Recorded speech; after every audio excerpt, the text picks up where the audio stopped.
இந்த அளவுக்கு வேகணுங்க. பருப்பு அப்படியே பூ மாதிரி வெந்திருக்கணும்.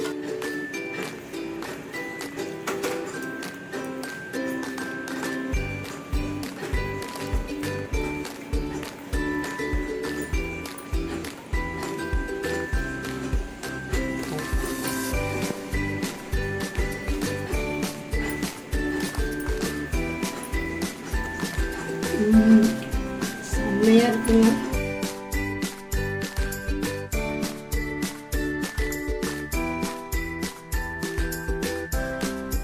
ஹலோ ஃப்ரெண்ட்ஸ், இன்றைக்கி நம்ம பருப்பு டால் செய்ய போகிறோம்.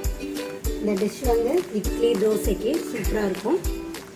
ரொம்ப ஈஸியாகவும் டக்குன்னு செய்ய போகிறோம். பார்க்கலாம். அதுக்கு ஒரு கடாயை அடுப்பில் வச்சுக்கலாம். கடாய் சூடானதும் நான் இந்த டம்ளரில் 1/2 டம்ளர் பயத்தம்பருப்பு எடுத்துருக்கேன்.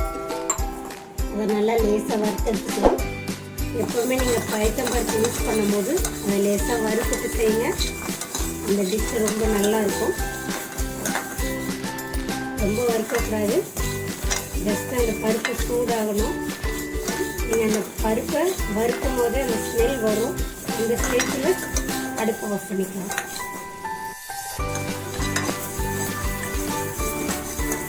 பருப்பு டால் வந்து இட்லி தோசைக்கு ரொம்ப நல்லாயிருக்கும். அதே சமயம் உங்கள் வீட்டில் சின்ன குழந்தைங்க இருந்தாங்கன்னா அவங்களுக்கு இந்த சாதத்தில் கூட பிசைஞ்சு கொடுக்கலாம்.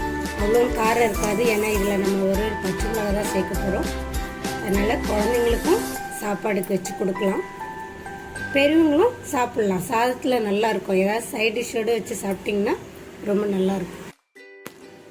இந்த அளவுக்கு வறுத்துக்கிட்டால் போதுங்க. இதை நம்ம கழுவி எடுத்துக்கலாம்.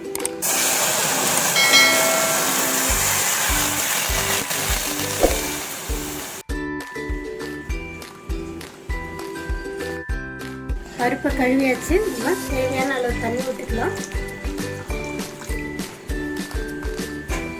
இந்த அளவுக்கு தண்ணி ஊற்றிக்கலாங்க. பத்தலைன்னா நம்ம லாஸ்ட்டாக ஊற்றிக்கலாம். இந்த ஸ்டேஜில் பருப்பு டாலுக்கு தேவையான மஞ்சத்தூள் 1/4 டீஸ்பூன் மஞ்சத்தூள் ஆட் பண்ணிக்கிறேன். 1 ஸ்பூன் உப்பு போட்டுக்கிறேன். கொஞ்சமாக பெருங்காயத்தூள்.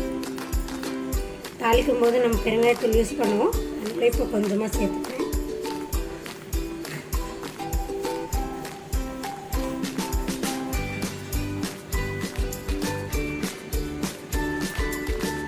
இது கூடவே இதெல்லாம் தாங்க நம்ம யூஸ் பண்ண போகிறோம்.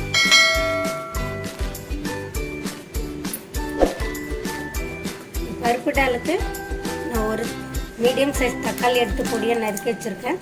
அதை சேர்த்துக்கலாம். கூடவே ஒரு வெங்காயம் நறுக்கி வச்சுருக்கேன். நீல வாக்கில் நறுக்கியிருக்கேன். அதையும் சேர்த்துக்கலாம்.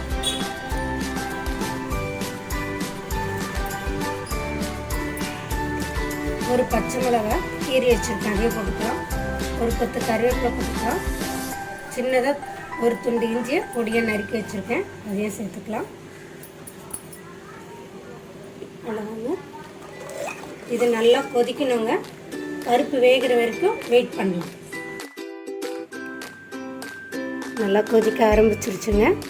பருப்பு வேகிற வரைக்கும் வெயிட் பண்ணலாம்.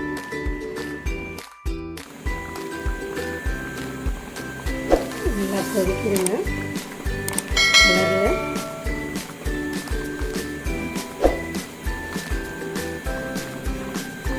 நல்லா கொதிக்க ஆரம்பிச்சிருச்சு. பருப்பு ஓரளவுக்கு வெந்திருக்கு. இன்னமும் கொஞ்சம் வேகணும். பருப்பு சீக்கிரம் வேகணுன்னா ஒரு 4 சொட்டு எண்ணெய் விட்டுக்கோங்க. பருப்பு சீக்கிரம் வெந்துடும். தண்ணி பத்தலைன்னா கொஞ்சம் ஆட் பண்ணிக்கலாம். அவ்வளோதாங்க. நம்ம பருப்பு டால் நல்லா கொதிக்க ஆரம்பிச்சிருச்சு. பருப்பு நல்லா வெந்திருக்கு. இந்த அளவுக்கு வேகணுங்க. பருப்பு அப்படியே பூ மாதிரி வெந்திருக்கணும். அப்போ தான் சாப்பிட்றதுக்கு நல்லாயிருக்கும். அதை அப்படியே கரண்டியால் அப்படியே ஒரு மசிக்கிற மாதிரி கிளறி விடுங்க. எவ்வளோக்கு எவ்வளோ பருப்பு நல்லா வேகுதோ அவ்வளோக்கு எவ்வளோ டேஸ்ட்டு நல்லாயிருக்கும். இதுக்கு நம்ம ஒரு தாளிப்பு கொடுத்துடலாம். அவ்வளோதான். அடுப்பு பற்ற வச்சிடலாங்க. பற்ற வச்சுட்டு தாளிப்பு கரண்டி வச்சிடலாம். நான் நெய்யில் தாளிக்கிறேங்க. உங்களுக்கு வேணுன்னா எண்ணெயில் கூட தாளிச்சிக்கலாம். நெய்யில் தாளித்தா இன்னும் டேஸ்ட்டு நல்லாயிருக்கும். குழந்தைங்களுக்கும் நல்லா கொடுக்கலாம். இந்தளவுக்கு நெய் ஊற்றினா போதுங்க.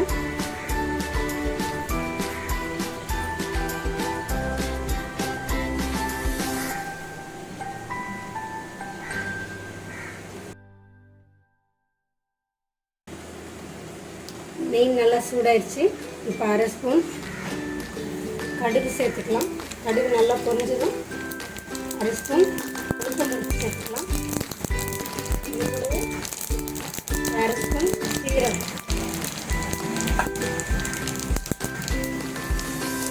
கொஞ்சமாக பெருங்காயத்தூள் சேர்த்துக்கலாம். 2 கொத்து கருவேப்பிலை சேர்த்துக்கலாம்.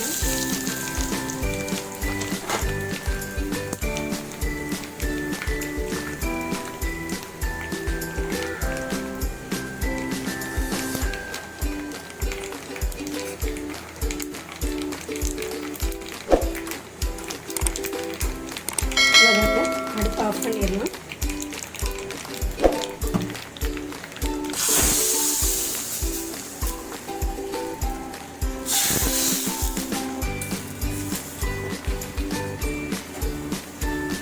நம்ம பருப்பு டால் சூப்பராக ரெடி ஆகிடுச்சு. எப்போவுமே அடுப்பு ஆஃப் பண்ணிட்டு தாங்க நம்ம லெமன் சேர்க்கணும். இதுக்கு லெமனோட டேஸ்ட்டு ரொம்ப முக்கியம். பாதி அளவுக்கு லெமன் எடுத்துருக்கேன், அதையும் புழிஞ்சு விட்டுக்கலாம்.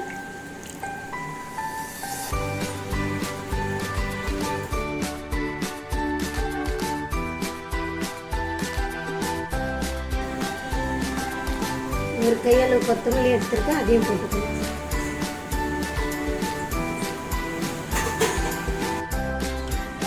அவ்வளோதாங்க, நம்மளுடைய பருப்பு டால் சூப்பராக ரெடி ஆயிடுச்சு.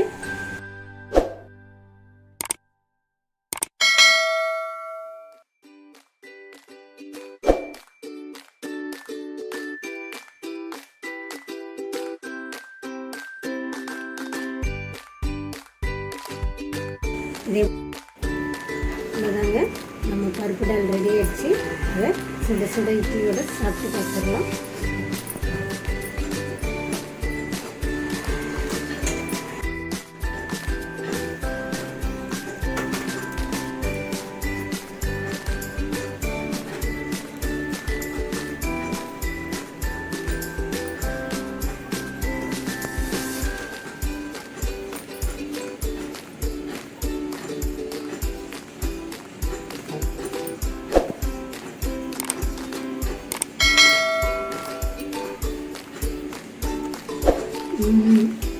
செம்மையாக இருக்குங்க. அதேமாதிரி நீங்கள் சொன்ன அளவுலேயே ஃபாலோ பண்ணுங்கள், செம்ம டேஸ்ட்டாக இருக்கும். இந்த வீடியோ உங்களுக்கு பிடிச்சிருந்தால் லைக் பண்ணுங்கள், ஷேர் பண்ணுங்கள், கமெண்ட் பண்ணுங்கள், மறக்காமல் சப்ஸ்கிரைப் பண்ணுங்கள். இந்த டிஷ்ஷில் உங்களுக்கு ஏதாவது டவுட் இருந்தால் எனக்கு கமெண்ட் பாக்ஸில் அதையும் சொல்லுங்கள். அதே மாதிரி இன்னொரு வீடியோவில் உங்களை மறுபடியும் மீட் பண்ணுறேன்.